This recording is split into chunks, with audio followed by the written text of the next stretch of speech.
একটাই বিষয়, সেটা হচ্ছে বাড়ির সবার খুব মন খারাপ। আর এই কারণেই মন খারাপ, কারণ আলপনা ভীষণভাবে অসুস্থ। আমাদের যেগুলো অসুখ আছে আর কি, সেগুলো অতটা সেরকম সমস্যা আর কি না বেশি। তার মানে জ্বর সর্দি এগুলো তো কমন ব্যাপার, কিন্তু ওর যে ইউএসজি রিপোর্ট করিয়েছিলাম, সেই রিপোর্টটাতে তো তোমাদের এসছিল হচ্ছে ওর গল ব্লাডারে স্টোন। সেটা ঠিক আছে।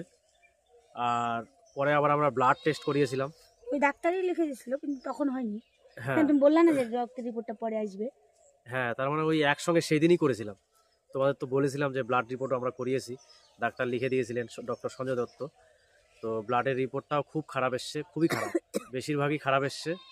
তার মানে ব্লাডের মেন রিপোর্ট সেটা হচ্ছে লিভার গ্রেড 1 ফ্যাটি। আর যেটা এসছে সেটা হচ্ছে ওর জন্ডিস। জন্ডিস এসছে, যেহেতু ওর অনেকে বলছে আর কি, ডাক্তারও বলছেন যে ওর যেহেতু স্টোন আছে সেই জন্য জন্ডিস দেখাচ্ছে, হালকা জন্ডিস। আমরা লাইভে এসেছিলাম, ওখানে বলেছিলাম, অনেকে বন্ধুরাও কমেন্ট করে বলেছে। আর আরেকটা যেটা মেন সমস্যা সেটা হচ্ছে রক্তাল্পতা, মানে ওর শরীরে রক্তের অভাব। হিমোগ্লোবিন 6.5, আর ব্লাড ওর যে গ্রুপ সেটা হচ্ছে ও নেগেটিভ। এর আগে ওর অপারেশন যখন হয়েছিল, টিউমার অপারেশন হয়েছিল, তোমরা অনেকে জানো না। তখন ও অনেক দিন আগে, তাই না? এখন থেকে প্রায় 4 বছর আগে হয়েছিল। হ্যাঁ। তো সেই এখানে ধরা পড়ছিল না অসুখটা।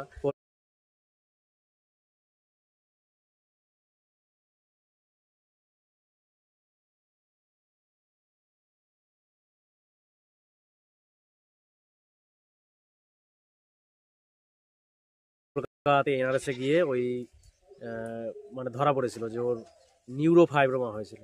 তো রগের টিউমার। সেই জন্য ওখানে অপারেশন ওটা করতে হয়েছিল, প্লাস্টিক সার্জারি। আর না, প্লাস্টিক সার্জারি করিনি আমরা। যাই হোক, আমার মনে হচ্ছে না। করতে বলেছিল কিন্তু করিনি। আর খুব সেনসিটিভ আর কি জায়গায় অপারেশন হয়েছিল, ইউটেলাস টিউমার ছিল।